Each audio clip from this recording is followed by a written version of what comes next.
Oui, bonjour à tous. Je suis ravi d'intervenir ce matin. Alors, sur un exercice un petit peu délicat, parce que ce n'est pas une approche technologique que vous m'avez demandé, mais elle me convient très bien. C'est plus de prendre juste un petit peu de recul sur la façon dont nous avons imaginé les scénarios sur l'évolution du commerce à moyen terme et à long terme. Donc, ça permet de mettre en perspective les innovations. S'il y a des questions sur la partie plus directement liée au projet technologique, aux technologies qu'on développe, on en parlera. Mais je pense qu'il est important de donner du sens économique aux technologies, aux projets de recherche et développement sur lesquels on travaille avec les enseignes et les laboratoires de recherche. Juste en un mot, le PICOM, pour ceux d'entre vous qui ne nous connaissaient pas, donc nous sommes un pôle de compétitivité, c'est-à-dire que notre mission est de rapprocher au quotidien les grandes enseignes du commerce. Je dis bien du commerce parce que c'est à la fois, je dirais, les pure players au sens où Marc les anime dans le cadre de la FEVAD, mais également, je dirais, les commerçants, les retailers dans notre jargon habituel, qui reste encore très, très centré sur le commerce physique. Nous consacrons beaucoup de temps et d'énergie justement à construire cette vision économique de façon à ce que nos projets, nos innovations soient des innovations d'usage et pas des innovations technologiques. Donc nous sommes fixés à une contrainte, une exigence, c'est qu'il n'y a pas de projet dans le PICOM qui soit développé sans qu'un distributeur au minimum porte le projet. Voilà, c'était juste pour vous rappeler très rapidement. Alors, sur l'évolution du commerce dans les années à venir, avec des scénarios à plus court terme, mais surtout un scénario à long terme, nous avions travaillé et actualisé la feuille de route à partir de quatre scénarios. Deux de ces scénarios sont plus pour nous des scénarios dits de consolidation. Même si les transformations sont importantes, elles ne changent pas fondamentalement le modèle économique. Et je vais intervenir rapidement sur celle qu'on a appelée le commerce ubiquitaire pour voir quel sens, quelle portée ça a et où on en est aujourd'hui. Et puis, il y a des scénarios de rupture sur lesquels on a travaillé qui sont plus à moyen terme, 10 ans, 15 ans. Mais vous savez, ce dont on parle, on l'avait déjà travaillé en 2005, ça fait déjà 10 ans. Donc les choses vont relativement lentement, même s'il y a des paliers d'accélération. Alors, c'est moi qui appuie sur le clavier, c'est ça ? Pardon, excusez-moi. Allez là. Alors, je vais porter ma présentation sur deux scénarios centrés. Un scénario qui touche plus à une vision de consolidation, et où je vais aller très vite d'ailleurs, et le dernier, qui est ce qu'on appelait la trajectoire 4 du produit vendu au service rendu, qui est un scénario de rupture, et je vais y passer un tout petit peu plus de temps.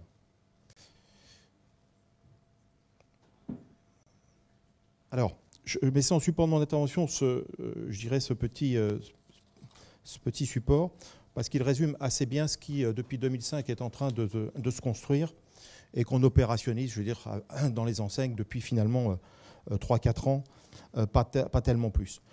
Ce scénario, il s'appuie sur quoi? Il s'appuie sur le fait qu'en 2005, on a considéré que les technologies de l'information et de la communication, quand on parle de technologie dans le PICOM, c'est à 90% de celle-là que l'on parle. Donc elle présente une opportunité énorme, c'est qu'elle permet aux enseignes, aux commerçants, d'augmenter le temps de contact et les points de contact avec le client. Alors, il y a un gros inconvénient, un grand risque, c'est qu'en même temps, elle désynchronise l'acte d'achat du lieu de vente. Donc pour remettre de la cohérence dans la relation client et saisir pleinement cette opportunité, notre réflexion aujourd'hui est une réflexion qui porte sur le parcours d'achat. Et aujourd'hui, le parcours d'achat doit devenir l'attention de toutes les minutes du commerçant. Et c'est vraiment là que se déplace le centre de gravité de la relation client. Vous le savez, là, il n'y a rien de nouveau. Je vous dis, c'est un scénario de 2005 que je rappelle simplement. Aujourd'hui, on est dans la mise en œuvre de ces scénarios, même si toutes les technologies ne sont pas au rendez-vous. Et il y a 3 enjeux opérationnels sur ce scénario. Le premier, il est plus d'ordre technologique, évidemment. On y travaille au quotidien. C'est un enjeu opérationnel du point de vue de l'évolution des organisations et de nos process internes. Et là, si on est cohérent par rapport à ce que j'évoquais, c'est-à-dire se centrer sur le parcours d'achat, l'enjeu, c'est quoi? C'est de garantir une continuité de service au client. Et là, vous voyez, l'élément essentiel de ce tableau, c'est le shopping cycle. C'est-à-dire que nous n'avons plus, mais ça vous le savez, une approche verticale, mais une approche horizontale de la relation client qui est très exigeante en termes d'investissement et d'organisation. Pour le marketing, qu'est-ce que ça veut dire comme l'enjeu opérationnel central? C'est qu'il faut redéfinir la valeur contributive du point de vente et la valeur ajoutée du vendeur. Nous terminons actuellement un cycle de travaux et d'ateliers avec les enseignes sur la place des espaces physiques de vente dans le parcours d'achat en 2025, qui s'efforce de dégager des lignes pour répondre à cette question. Le troisième point, ça impacte aussi la façon dont nous gérons la rentabilité de nos activités. Et pour les gestionnaires, ça veut dire quoi? Ça veut dire qu'il faut passer du calcul de rentabilité au niveau du client et non plus en fonction du canal. Et ça, je dois dire qu'aujourd'hui, l'exercice est encore assez difficile à imaginer et à structurer. Pourquoi? Tout simplement parce que finalement, tous les canaux demain vont se partager le même client. Donc il faut changer le mode d'appréciation de la rentabilité. Et nous, on le voit quand on développe certains projets, puisqu'il n'y a aucun projet qui ne peuvent prétendre à appréhender la totalité. Donc, je me souviens des premiers projets dans le pôle où les enseignes nous disaient « mais quelle est la rentabilité de cette application ?» Oui, mais si on raisonne dans une vision par silo, par canal, c'est un exercice qui devient impossible et en tous les cas qui n'est plus cohérent avec cette vision d'ensemble. Donc ça, c'était le scénario de 2005. Je m'arrête là parce que vous le connaissez. Encore qu'aujourd'hui, il est, on peut dire, simplement en train de se mettre en œuvre. Le deuxième scénario, qui est là, pour le coup, un scénario de rupture, mais sur lequel nous avons déjà des enseignes qui ont pris des initiatives, et on voit beaucoup de TPE, je vous en dirai un mot tout à l'heure, venant de la technologie, comme les pure players ne sont pas venus il y a 20 ans du commerce, et on voit aujourd'hui de nouveaux entrants sur le marché. Alors ce scénario 2016-2025, on a mis une échéance parce qu'il faut toujours en mettre une, c'est peut-être 2030, mais peu importe, il faut s'y préparer tout de suite. Ce scénario, c'est ce que donc on a appelé de passer du produit vendu au service rendu. Et là, de même qu'en 2005, nous avions une opportunité technologique, on a une opportunité aujourd'hui qui est une opportunité qui est liée à la convergence de deux évolutions, les innovations technologiques qui se poursuivent et qui s'accélèrent, mais aussi d'un point de vue socio-économique, des attentes de consommation qui clairement, quand on fait, je dirais, l'articulation entre ces deux évolutions, nous laisse à penser qu'il y a des marchés nouveaux qui vont se construire et sur lesquels il est absolument nécessaire que les distributeurs réfléchissent en termes prospectifs et stratégiques, voire se positionnent rapidement en termes d'expérimentation de nouveaux concepts. Cette rencontre des tendances, c'est au plan économique un mouvement d'ampleur aujourd'hui que l'on constate. Alors, il n'est pas tout à fait nouveau du point de vue du courant sur lequel il s'appuie, qui est en train de transformer notre façon de consommer, c'est celui de l'économie de l'usage. Alors je parlais d'innovation d'usage, ça va bien plus loin que ça, je vais en parler. Donc les concepts d'économie de l'usage et de la fonctionnalité, vous en avez entendu parler, il y a beaucoup de travaux là-dessus. Néanmoins, il y a 6-7 ans, ces travaux étaient plutôt partis de préoccupations environnementales. Et se contentant pour le commerce d'interpeller simplement le consommateur sur la façon dont il consommait, et nous, distributeurs, demain, avec les producteurs, sur la façon de produire. Ce n'est pas un scénario stratégique et prospectif de nature à faire évoluer nécessairement nos modèles économiques. Donc pour nous, il y a un potentiel économique bien plus large au travers de l'économie de l'usage et de la fonctionnalité sur lesquels on travaille. Ça ne veut pas dire qu'on a écarté cet aspect environnemental qui est majeur, mais il est porteur de bien plus, je dirais, de potentiel économique. Donc le potentiel, il se définit comment? De façon beaucoup plus large. Donc l'offre ne se définit plus en termes de produits, mais comme une réponse adaptée à la façon dont nous souhaitons vivre. Donc c'est très qualitatif comme scénario. Des produits et des services à forte valeur ajoutée sont agrégés. On va voir les conséquences que ça a pour le distributeur, pour construire des réponses clés en main aux préoccupations de la vie quotidienne. Donc déjà, vous voyez, on voit bien que notre modèle est en train de se déplacer, puisque ce qui était le centre de gravité, le produit, aujourd'hui, on verra que derrière ces modèles s'opèrent des transferts de valeur ajoutée.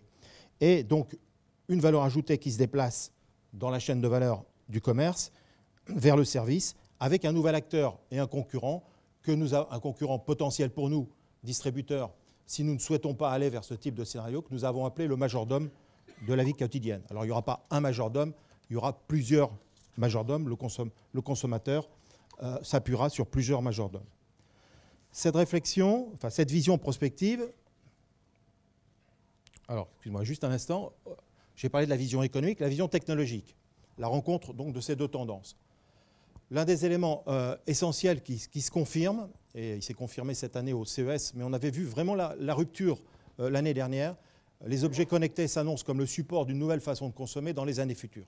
Et ce scénario n'est pas possible sans technologiquement qu'on puisse s'appuyer sur les objets connectés. Alors les objets connectés, c'est quoi? Non pas d'un point de vue technologique, mais économique. C'est quelle opportunité? C'est que l'intérêt de ces objets, c'est qu'ils véhiculent des données d'usage. Je dis bien des données d'usage. D'accord ?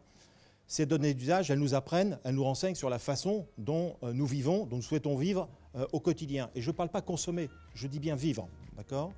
Le deuxième élément, deuxième constat, c'est que si on prend ces objets pris individuellement, ils sont assez pauvres en données d'usage. On a vu plein d'innovations au CES l'année dernière, on en a vu cette année, dont l'espérance de vie est peut-être de 6 mois, 1 an. C'est-à-dire qu'on va l'offrir en cadeau de Noël, et puis finalement on va le ranger dans un tiroir, parce que finalement ça apporte un service qui est très pauvre.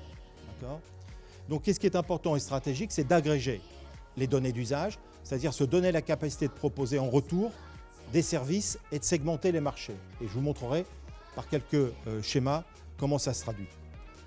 Au-delà des objets eux-mêmes pris individuellement, que les entreprises développent, l'intérêt des commerçants, ce n'est pas de développer les projets, les objets. Il faut laisser, je dirais, les industriels le faire, mais nous, on a un véritable enjeu dans cette agrégation, c'est de développer les plateformes logicielles qui, demain, vont permettre de connecter les objets, de remonter les données d'usage et en contrepartie, donc apporter la valeur ajoutée aux clients, qui est de monitorer des services innovants.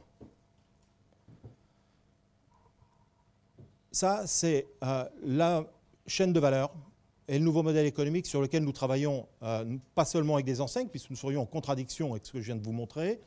Nous venons d'ailleurs de terminer, dans une première étape, un groupe qui s'appelle Bien Grandir, et on est en train d'amorcer... Ouais. Ça dépend par quel ordre on le prend. Et là, on travaille sur un groupe qui est Bien Vieillir. Alors, ces nouvelles chaînes de valeur, vous voyez que là, je n'ai pas positionné de distributeur, sachant que nous souhaitons que demain, les distributeurs se positionnent sur ce nouveau métier. Donc, on l'a pris simplement à titre d'illustration. Là, c'est le marché du bien vieillir pour le coup. Un segment 1, parce que ces marchés seront hyper segmentés, et on a appelé ça le senior en bonne santé. D'accord ? Et vous avez quoi? Vous avez 3 types d'acteurs. Enfin, vous avez 2 types d'acteurs. Des acteurs historiques. J'ai marqué production, c'est-à-dire que là, c'est plutôt centré sur les produits. On aurait dû mettre production et distribution. Mais là, la question à se poser, c'est est-ce que le distributeur a encore une valeur ajoutée dans cette chaîne de valeur? Et la deuxième, ce sont des opérateurs de services que vous connaissez et qui existent déjà, qui sont sur le marché. Et puis, il y a un nouvel acteur économique qui arrive, qui est majordome, le majordome, je dirais en termes marketing, mais qui est plus en termes techniques, ce qu'on a appelé l'agrégateur. Et qu'est-ce qu'il va faire? C'est lui qui va construire ces nouveaux métiers, ces nouveaux services. Et donc, sa fonction, elle est décrite là. Dans les fonctions internes, donc ça va être, son métier, ça va être de sourcer, de faire du co-design des produits, parce qu'il va falloir, ces marchés sont très exigeants, c'est-à-dire qu'il faut y compris être très sélectif sur la nature des produits qui seront mis à disposition et qui vont porter ces services, et surtout garantir la promesse, construire l'offre, assurer la fonction de tiers de confiance, qui est majeure dans ce type de relation et dans les marchés qu'on vise, la recherche et développement, le problématique de la solvabilisation de la demande, car aujourd'hui, c'est une question sur laquelle il faut travailler, et la recherche de partenaires en co-traitance, puisque vous voyez, il n'y a aucun agrégateur qui pourra cumuler en chaîne de valeur interne l'ensemble de ces métiers. Donc ça veut dire que la chaîne de valeur est en train de se recomposer avec un modèle qui doit associer différents acteurs économiques. Alors ça, c'est l'approche on va dire, présenté de façon un peu théorique. Maintenant, qu'est-ce qu'on voit aujourd'hui? J'ai pris 2 exemples, et surtout, je vais aller un peu plus loin, et je vais revenir à l'exemple précédent. Voilà. Cette notion d'agrégateur, ça veut dire quoi? Vous voyez, un objet, vous prenez le frigidaire, même connecté avec des fonctions nouvelles, tout seul, il est relativement pauvre. Vous connectez le frigidaire à un ensemble d'autres objets, vous pouvez voir se dessiner derrière des marchés nouveaux. Et donc, les enjeux, c'est quoi? C'est bien ce que j'exprimais tout à l'heure. C'est que des nouveaux entrepreneurs comprennent qu'en agrégeant certains objets, qu'en ayant les plateformes de services qui permettent de supporter les services et d'agréger la donnée, on puisse inventer de nouveaux marchés. Je reviens juste en arrière pour vous dire Et ça, on l'avait vu, déjà au CES l'année dernière. Voilà, je pense que c'était Rayon, voilà, c'est un producteur, c'est pas un distributeur, d'accord. Et vous voyez l'approche, c'est que à partir de son métier actuel, vous voyez qu'il a une approche globale, hein, qui est une approche servicielle. Voilà. Et les plateformes, bon là on rentre dans des aspects plus technologiques, je ne vais pas les présenter. Aujourd'hui, on assiste véritablement au plus haut niveau international à des concurrences importantes pour constituer cette plateforme qui sont forcément plus réacteurs et constituer les standards qui seront nécessaires pour déployer les services.